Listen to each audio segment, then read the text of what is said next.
What's up, Mirthlings? Today we are going to be talking about the best beginner voice acting setup.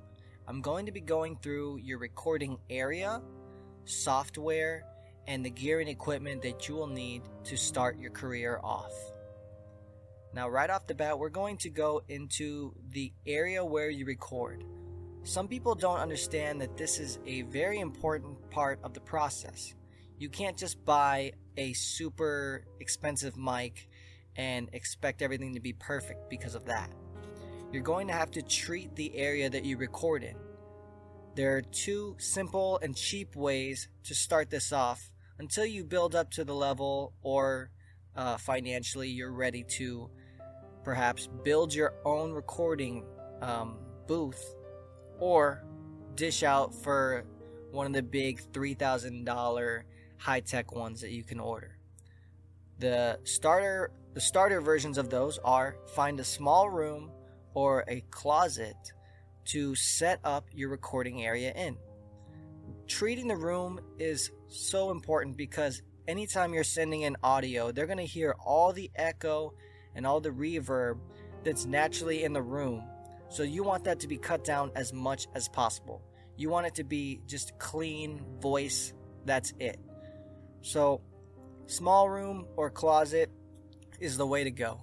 You're going to want to put things up to limit the amount of echoing walls around. So some people do this with acoustic boards on the walls, which you don't have to fill the entire wall. There's plenty of videos on YouTube showing you how to place your acoustic foam panels around the room to limit the amount of reverb. And if you're facing a wall, just know that you're not going to want to do that. You're going to want to I'll go over the gear, and it's gonna come into play when I tell you about the gear. But you only need to soundproof very solidly the side of the microphone where sound is received.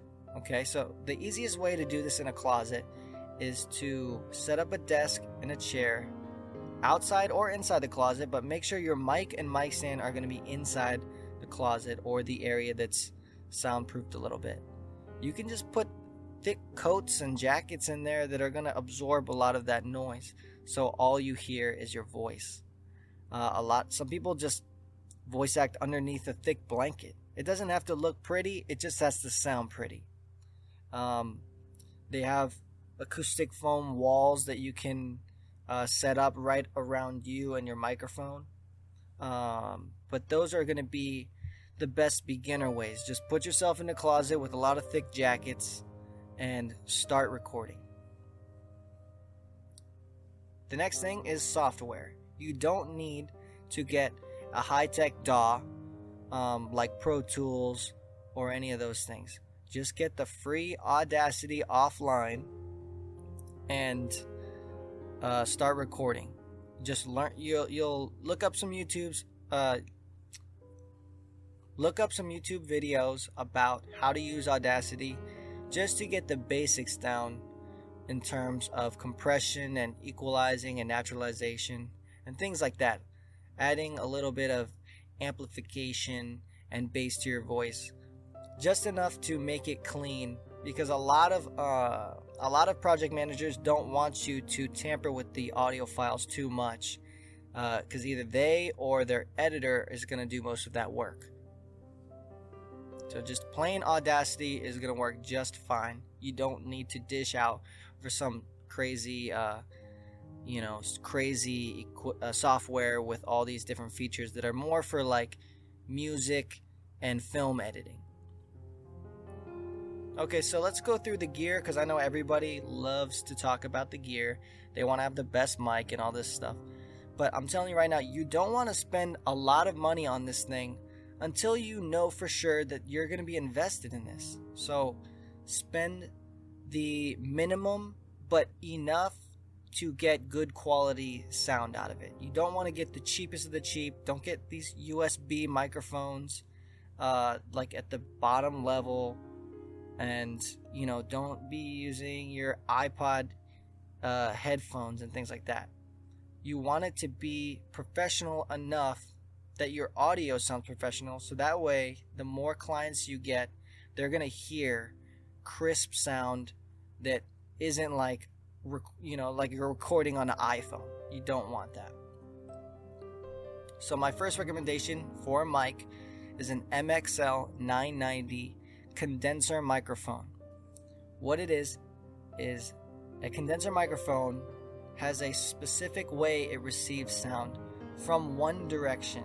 So that way you don't have to worry about sound coming from behind the mic, just from the direction of your mouth. This makes it so that you can limit the acoustic bounce just from what the mic does. So yes, soundproof your room, but this mic is also going to help with that. And also watch the gain, because condenser mics are known for being very strong with their pickup. So it's going to catch someone sneezing downstairs unless you lower the gain. And that leads me to this. It goes from a XLR cable, and that's going to go into an interface where you can monitor those settings before it even gets recorded. But I've seen packages where it's the microphone and the XLR cable and even the shock mount, which is the way that you're going to connect your microphone to your mic stand. They have a lot. I got my bundle from like Guitar Center or something, but now it's on Amazon. I'll put a link in the description below. And let me just speak for a second about pop filters. Everyone wants to get a cool pop filter. It's in front of your mouth and it looks professional. And that's about it. I'm going to tell you right now, do not waste your money on a pop filter that's like $20+. You don't need it. It doesn't do what everyone thinks it does. If anything, it just keeps your head a decent distance from the microphone, a good amount of space, so that way you're not breathing heavy on the microphone. But as far as actually blocking pop filters, they pretty much suck. Like, you're better off, no joke, this is not even a joke, putting your finger in front of your mouth, so that way when you're doing the hard B's and P's and things like that, the air hits your finger and dissipates around it. Or tilting your mic to the side and speaking to the side of your mic a little bit so it still picks up the sound waves and not the air waves. These two methods are going to be way better than just relying on a pop filter alone. My first pop filter was a wire coat hanger with pantyhose wrapped around the top. And as we speak, I have a sock wrapped around my microphone just to limit a little bit. All I'm saying is you don't need to go out and buy these expensive pop filters. People put them in their videos because it looks cool. If you really want to be a voice actor, you're not going to be in a video. You're going to be behind the scenes speaking from a booth. Don't waste your money on stupid shit. The next thing you're going to want is the interface. The interface is the box where the microphone connects to it to monitor the ingoing frequencies, and then that connects through USB to your computer, which lets it record directly to Audacity. The one I recommend would be, to start out, Focusrite Scarlett Solo. That one's a pretty good, and it's a decent price. On Amazon, I think it's about like $100. When I got my first interface, I actually had gotten it through a special deal at Guitar Center. I go to Guitar Center a lot because I'm a musician, but these days you can just get everything on Amazon and it's cheaper than all that stuff. But that is a really decent one. They have one that's just one input. That's all you really need. It's just one mic goes in, and then there's one output. There's just knobs that control how much sound comes in, and then another knob that lets you know how much sound is coming out on the playback through your headphones. And that brings us to the next piece of equipment, which is the headphones. Like I said, you don't want to use like your $10 iPod headphones. It's just going to be an inaccurate sound quality, so you don't really hear what you're sending to your client. The headphones that I started out with are the Audio-Technica ATH M20X. They're titled as professional studio monitor headphones, and this is probably like the entry level to that, because sound quality is great. It's, you know, it blocks out the ambient noise outside of your head, outside of your body, and they fit pretty comfortably. So it's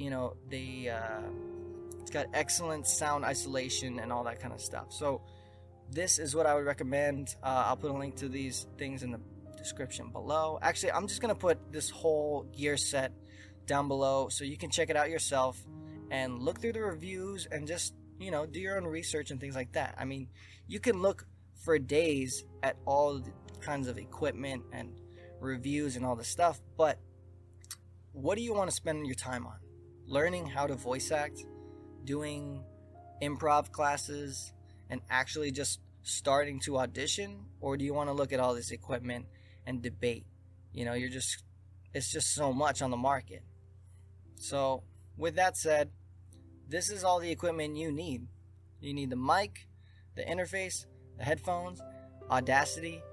I mean, other than that, it's just your laptop and a quiet room. In desperate times, you can even record inside your car. All you guys gotta do is get out there and start. Thanks for listening.